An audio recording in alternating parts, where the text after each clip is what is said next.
Je suis le commandant de bord de l'Aérofloral 2, commandant FD, et nous avons atterri il y a 2h16 dans la nuit de jeudi à vendredi. C'est une machine qui se déplace par les airs, qui avance à faible vitesse, portée par les airs, un peu comme une montgolfière. Elle s'appelle l'Aérofloral 2. Elle est constituée de 3 niveaux, l'aérostat, la serre chargée de végétaux qui fournissent l'énergie électrique et les pattes qui sont à la partie cargo de l'engin, pour charger tout le matériel scientifique. Alors pour quelle raison êtes-vous aujourd'hui ici à Aix-en-Provence? La maire d'Aix-en-Provence, le muséum d'histoire naturelle, le service des espaces verts est intéressé par le photovoltaïsme. C'est-à-dire qu'il faut comprendre que demain on va planter des arbres suivant ce procédé, on pourra connecter son vélo électrique ou sa voiture électrique à un platane et recharger pendant la nuit sa voiture ou son vélo électrique.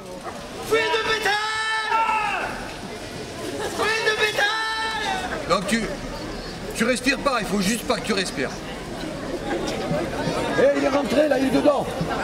Il est dedans.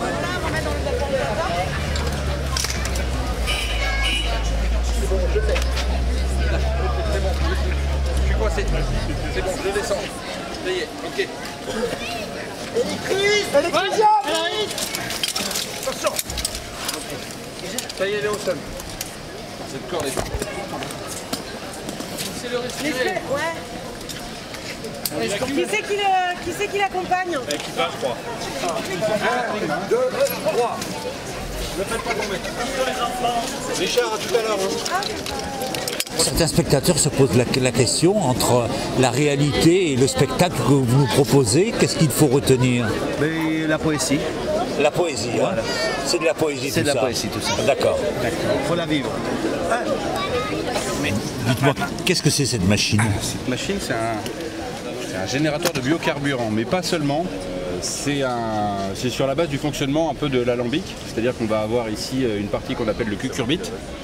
Le cucurbit, c'est là où on va venir placer les extraits de fruits qui auront au préalable macéré pour avoir un début de fermentation. Cette fermentation va se transformer en alcool et par un procédé d'évaporation par ce tuyau-là, va venir se recondenser à nouveau. Tout est fait pour être amusant et ludique. C'est très sympathique et les intervenants sont très sérieux dans leurs explications.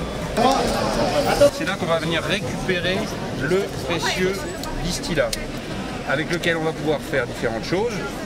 Du biocarburant, comme il y a quelques années on a fait du mirabol, du proprinol. Mais on peut aussi faire des huiles essentielles pour la médecine et puis l'hygiène quotidienne. Ça c'est pour envoyer des graines à l'ISS en fait. Ça, je le laisse pas là, hein. Et donc parce qu'on s'est rendu compte que en fait les fusées c'était bien trop coûteux. Et du coup en fait on utilise ce genre d'engin pour envoyer des graines. On était presque à 180, on va se mettre. Pour qu'ils aient des fruits et légumes là-haut. Et là par exemple vous avez envoyé quel type de graines? Là on a envoyé des agrumes. Ouais. Et parce qu'ils ont des problèmes de scorbut un peu sur l'ISS et ils ont besoin d'agrumes. Et en principe ils le reçoivent dans combien de temps là? Oh, bah, ça met une journée maximum. Moi je suis venue hier, j'ai rien compris, j'ai pas tout compris, alors je suis revenue aujourd'hui et là j'ai compris. J'ai compris. Parce qu'on peut s'y laisser prendre. Hein. Absolument. Puis après on se dit quand même, non, dormir là-dessus. Mais alors comment ont-ils pu atterrir ici? En pleine nuit en plus. En pleine nuit. Et sur un espace aussi étroit, avec de beaux bâtiments autour qu'ils auraient pu saccager. Mystère, hein. Ouais, vraiment. Avec quelle énergie? Avec l'énergie des plantes, vous y croyez? Oui, ils sont venus comme ça, se poser, et ils vont repartir. Voilà, les petits hommes verts, c'est magnifique. En tout cas, merci à eux de nous avoir fait une telle animation. Qu'avez-vous envie que le public retienne de votre démarche? Il faut mettre la plante au-dessus de l'humain, en 2 mots. Le végétal est supérieur à la race humaine. C'est tout. Et d'après vous, pour quelle raison? Parce qu'il est plus intelligent, parce qu'il était là avant nous, parce qu'il nous permet de vivre. Alors que nous, on a tendance à le détruire. C'est pas